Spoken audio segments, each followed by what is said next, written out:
Hello everyone, Dolf de Roos here again. It is Wednesday, the 22nd of June. I wish I could be with you at the event put on by the William Stephanie Foundation. It's always exciting to be there and mix and mingle with people who obviously have some considerable influence in business. But I can't be with you right now, and part of the reason I'm going to explain is that I'm doing the very things that I'm going to be teaching and preaching. I am today no longer in Amsterdam, where I sent a little preview video encouraging you to be at this event. Today I am in Malta. Malta is a tiny island between the southern tip of Italy, between Sicily and Tunisia. And it's only 13 miles wide and 19 miles long. It's a tiny speck. And supposedly Malta was discovered when the Apostle Paul was sailing back to the Vatican City from Africa. And he got shipwrecked here, and he was so impressed with the natural beauty that he invited all the artisans of Europe to come here and put on their best wares. And that is why behind me, across the water here, you've got Valletta, the little capital city of Malta. And the entire city of Valletta is a World Heritage Park because it is truly astounding. If you haven't seen it, all the churches and cathedrals. By the way, on Malta, which is such a tiny island, as I said, there are 365 churches and cathedrals, including the world's third largest dome after St. Peter's in Rome and St. Paul's in London. It's a 42-meter dome, which during the Second World War scored a direct hit by a German bomb. It punctured a hole in the dome, but when it fell to the ground, it failed to detonate. And what they've since done is they've taken all the explosives out, of course, but the metal casing of this bomb is still in the church, essentially where it landed. Fascinating history. This is an immensely exciting place. But that's all historical. The oldest artifacts, by the way, known to mankind are on the island of Malta, 7,000 years old. But that's not why I'm here. Malta is also an economic center, and I'll give you an example where in the United States we have a lot of gambling, with originally Las Vegas and then Atlantic City, and now we have casinos in many places. Even Phoenix, where I'm normally based, we have a casino there, and there are gambling machines just about everywhere. But for some strange reason that I can't understand, online gambling has been banned in the United States. Even the hosting of websites which host online gambling establishments, they are banned. So, you know, the thing that Malta did is they established themselves as an online gaming center, and they put very fast internet pipes into the country. And that's why sometimes the lowest tier that you can buy of internet is 250 megabits per second down. It's just amazingly fast. And now, as a result of having this change in policy, apparently 80% of the world's online gambling is conducted through Malta, which is good for the economy, of course. So why am I in Malta? Why was I in Amsterdam? Well, let me paint a picture for you that I think would be relevant to everyone, because all of us know that we've got talk of a looming recession. There is an inflation that has gone higher than it has been in the last 42 years. It's hit 9% apparently. We've got supply chain constraints. We've got a chronic shortage of personnel where everyone is finding difficulty getting workers. And it's not just in the United States, by the way. I see it all over Europe. The first thing I noticed when I arrived in Amsterdam is they said, personeel gevraagd, employees wanted. We have jobs available, hiring now. We see this in the US, we see it in Canada, we see it in Europe, it's all over the world. So supply chain constraints, high inflation, a shortage of labor, interest rates are going up, mortgage rates are going up. There's talk about an impending housing, if not doom and gloom and bust, that certainly there's going to be a leveling off. No one knows where this is headed, but everyone's concerned and they think it's going to affect their business. So a lot of people are wondering, well, what can we do to improve our business? And many people think in terms of getting faster or better computers or hiring more staff. Yes, if you can hire them, or getting a bigger warehouse. But what are you going to do to justify more staff and a bigger warehouse? So let me paint an alternative picture for you, one that I believe is the way forward for all of us in the room today, and one that will serve you very well. And to understand it, I need to explain that in the United States right now, we have approximately 100 million companies. That's just the number of companies that there are. However, of the 100 million active companies, fewer than 1% export. In other words, 99 million of them do business just within the United States. And here's the shocking figure of the 1 million that do export. Of that 1 million that export, fully 80% of them export only to either Mexico and or Canada. meaning it's a road trip and not even overseas. That leaves a mere 200,000 companies that export globally. And when you think about it, when one of these companies does export anything to another country, the value of the US dollar improves. We all benefit because as these foreign consumers buy the goods that we're selling them, they have to buy US dollars, and that pushes the price of the US dollar up. So we all benefit when any one of these 200 companies exports. And compare that with the last Super Bowl. The last Super Bowl was watched by an audience estimated to be 115 million. And think of this, did any of those 115 million viewers benefit whether Team A or Team B won? And the answer is no, there was no benefit for them.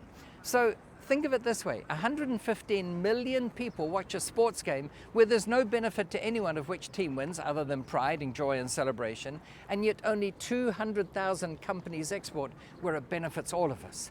And that's why my catchphrase in this whole industry is as follows. If Americans could put as much energy and effort as they currently put into sport, into export, then we'll all be better off. And that's why what I'm saying is that the best way for you to increase your business, the absolute best way, is not to get a faster computer or a bigger warehouse or employ more staff, but it is to go from selling to a domestic audience of only 325 million to selling to a potential global audience of 7.8 billion. Now, will you reach all of those 7.8 billion people? No, but even if it's only half, even if it's only 10% of that, it's still a lot more people than you're currently able to sell to. And that is why I think absolutely the best thing all of us in this room can do is to export. And that's why the people that the William Stephanie Foundation bring along to these events is so crucial. So let me give you an example. Towards the end of last year, I attended a fundraiser for the William Stephanie Foundation. And there we had the Consul General of Indonesia.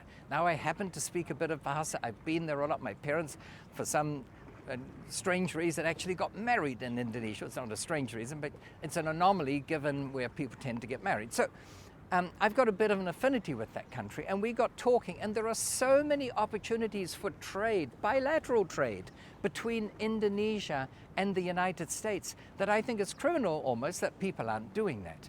And here's another benefit of considering going global, and it's as follows. If you do that, your competition is almost zero.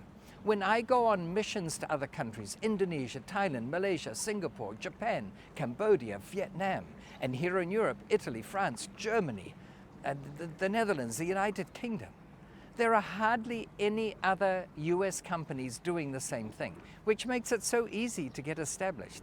So I really am encouraging you to think of going global. And now the William Stephanie Foundation can actually help you in this process, because what we do is we put on tours to specific countries. We've done them already to 8 specific countries, and we've got more lined up, where we will introduce you to companies that you might want to do business with. How do we get these contacts? Well, over the decades, and I've been doing this for 30 years, by the way. The website, in case you're interested, is borderfreebusiness.com. Been doing it for decades. We've imported helicopters from Japan and exported clothes to Japan, just to give you an example. We've also exported cars to Japan. When you think about it, it's such an odd thing that we import about 4 million cars from Japan every year, and yet few people have thought of doing it the other way around. So I was one of the first groups to actually export cars to Japan. Whole long backstory to that as well. Anyway, the opportunities are enormous, and we caught the attention of the State Department, who put the services of all their trade commissions and consular offices at our disposal. In other words, we make a call to them and say, this is what we're planning in 2 months' time, and they will do research through their consular agencies and line us up to meet with people who might be appropriate business partners, whether the foreign nationals are exporters or importers or traders, or we want to set up a joint service contract so that we provide our expertise in certain services over there.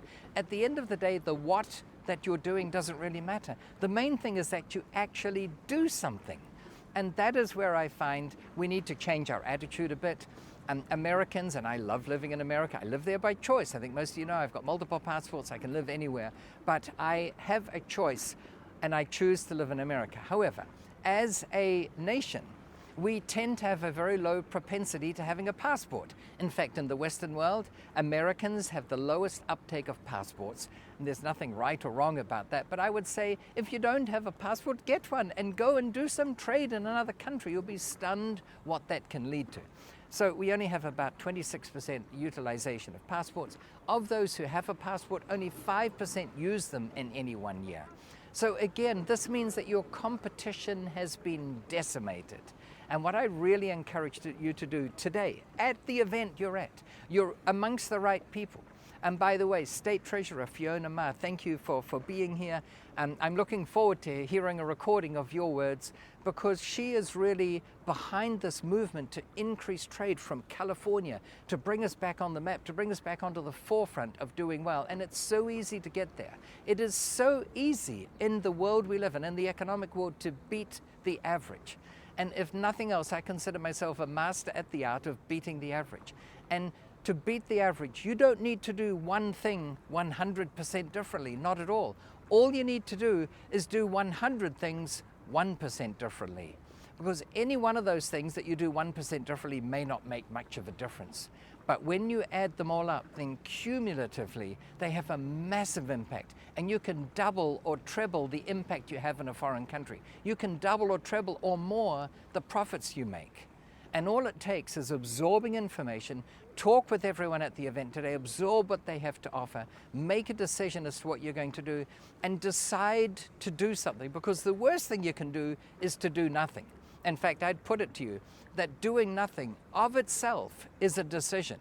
And it's time to decide to do something.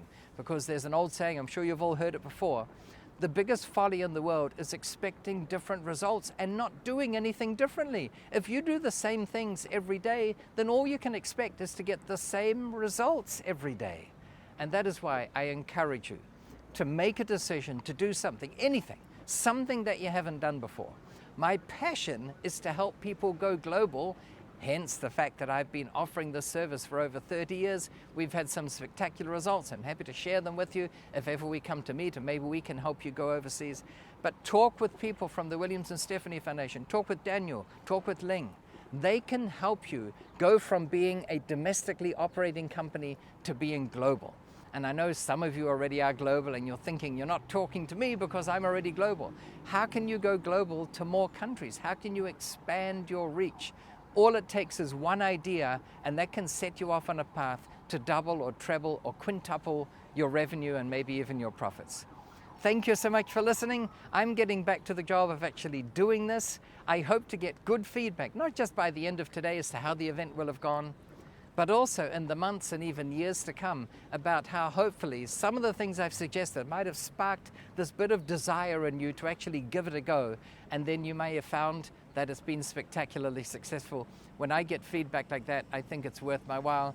Thank you all so much. I look forward to seeing you again. And in the meantime, I want to wish you, as always, successful investing, successful business. Thank you so much.